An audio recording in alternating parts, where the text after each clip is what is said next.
Hey listeners, this is Peter and welcome back to the History Shorts. Today's episode is brought to you by the Podcast Republic, your ultimate listening app. Discover and subscribe to thousands of podcasts from around the world.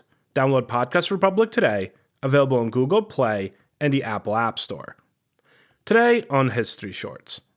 After this day in history, we will move on to our story of the day, about a few justices of the peace who lived in various centuries, yet had something in common, and it wasn't necessarily good.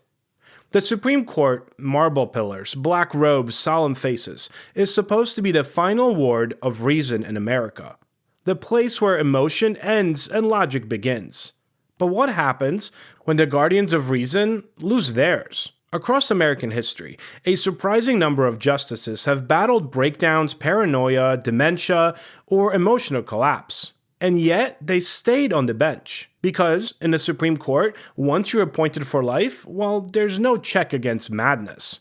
We will finish today's episode with the history brief, which comes to us from John and Claire Whitcomb's book, Oh Say Can You See? Unexpected Anecdotes About American History, where we talk about presidential art of shaking hands.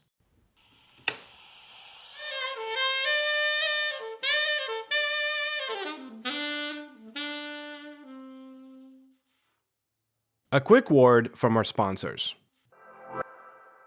This day in history. On January 6, 1919, Theodore Roosevelt, the 26th President of the United States, died at his home in Oyster Bay, New York. A towering figure of the progressive era, Roosevelt reshaped the presidency, championing trust-busting, conservation, and a stronger Navy, as well as a more assertive American role on the world stage. His death marked the end of an era, but his influence continues to define the modern presidency. Story of the day. Our story begins in the 1830s, an age of duels, depression, and Jacksonian politics. Justice Henry Baldwin, appointed by President Andrew Jackson, had everything a rising political star could want: education, ambition, and the president's favor. But Baldwin brought something else to the court, a mind that was slowly fracturing. Colleagues described him as often deranged. One day, he'd deliver fiery, brilliant arguments, but the next, he'd ramble incoherently, veering into paranoia or despair. He would vanish from hearings for days, sometimes weeks, claiming illness or divine revelation. Justice Joseph Story confined privately that Baldwin's mind was unhappily distorted. And yet there was no mechanism, no constitutional process, no medical examination to remove him from the court. At times, Baldwin's instability spilled into his rulings. He supported states' rights, yet upheld federal power in ways that baffled even his allies. In one case, his written opinion contradicted itself in consecutive paragraphs. By the end of his career, his outbursts grew so erratic that fellow justices simply ignored him altogether. He died, still holding office, in 1844, mentally broken but constitutionally untouchable. Baldwin's collapse revealed a fundamental flaw the nation has never fixed. Lifetime tenure means lifetime risk. Even if reason collapses, authority on the Supreme Court remains. A generation later came Robert Grier, another Pennsylvania justice appointed by President James K. Polk in 1846, and another example of mental decline hidden behind institutional dignity. For 2 decades, Grier was a solid, respected jurist. But then in the 1860s, as the Civil War and its aftermath wore on, his health began to crumble. He suffered from paralysis on one side and what doctors now suspected was dementia. He slurred his words, forgot cases mid-session, and at times dozed off during oral arguments. By the late 1860s, the situation was unbearable. Chief Justice Salmon P. Chase pleaded with him to resign, writing, "The dignity of the court is at risk." But Grier refused. He feared that stepping down would look like surrender and that he'd be seen as weak. So the justices took matters into their own hands. They stopped assigning him any cases. They quietly rewrote his opinions. For nearly 2 years, one of the 9 seats on the Supreme Court was effectively occupied by a man no longer capable of judgment, but still legally in power. when Greer finally retired in 1870, newspapers spoke carefully, describing him as ailing. Privately, however, colleagues admitted that he had been incapacitated for years. Once again, America's highest court had been a silent asylum, protected by the illusion of perfection.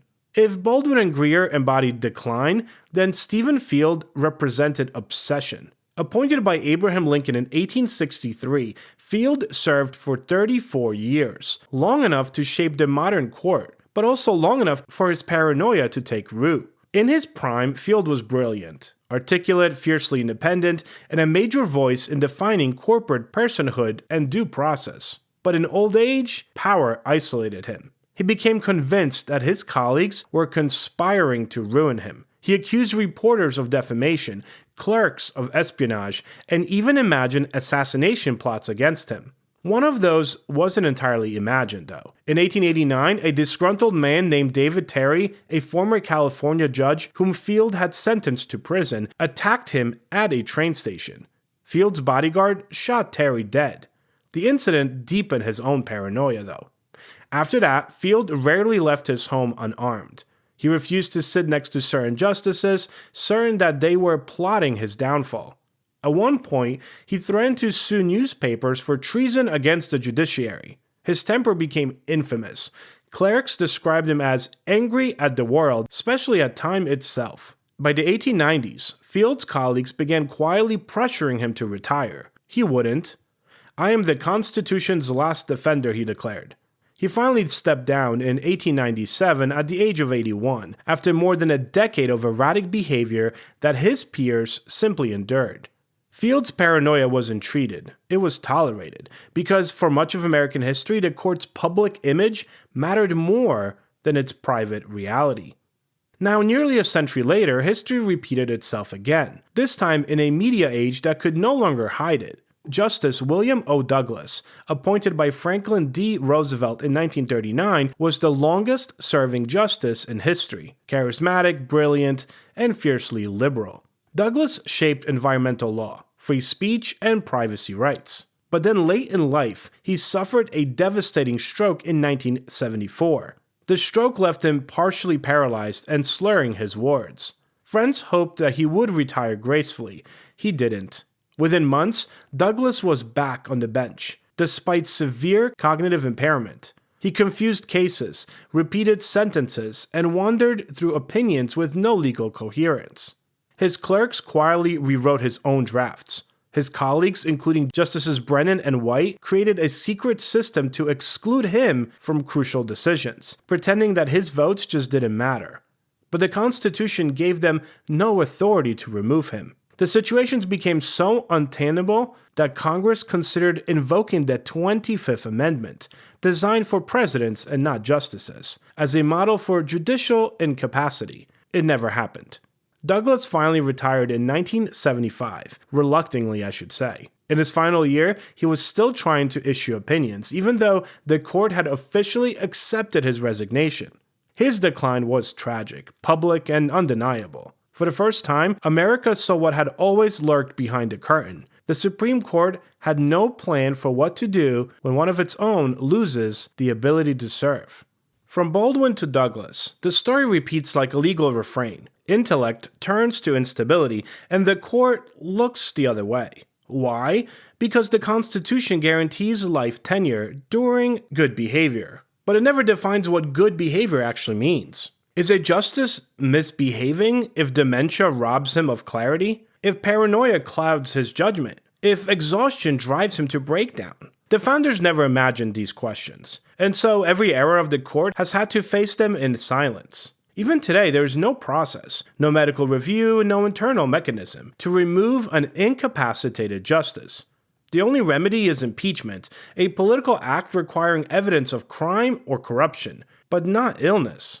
That means a justice could descend into madness and still cast the deciding vote in a case that shapes American life. And yet, for all their flaws, these men were not villains. They were victims of ambition, of pressure, of a system that demands immortality from mortal minds. The History Brief. The following comes to us from John and Claire Whitcomb's book, Oh Say Can You See? Unexpected Anecdotes About American History. The Art of Shaking Hands. At presidential receptions, George Washington was austere and aloof. He avoided physical contact and greeted his guests by bowing. To sidestep those angling for a handshake, he rested one hand on the hilt of a dress sword. In the other, he held a special hat that only consisted of a false front and feathers. John Adams, who followed him into office, bowed to Washington's tradition of greeting guests. But the third president, Thomas Jefferson, instituted what he felt was a more democratic custom, namely, shaking hands. To him, bowing smacked of monarchy. He also began the tradition of throwing open the White House doors on New Year's Day, and personally shaking the hand of anyone who came by. From that day until 1930, believe it or not, all presidents welcomed the new year by greeting their public. When Herbert Hoover was president, he felt that the number of visitors, which had grown into thousands, was just too unwieldy, so he ended Jefferson's tradition.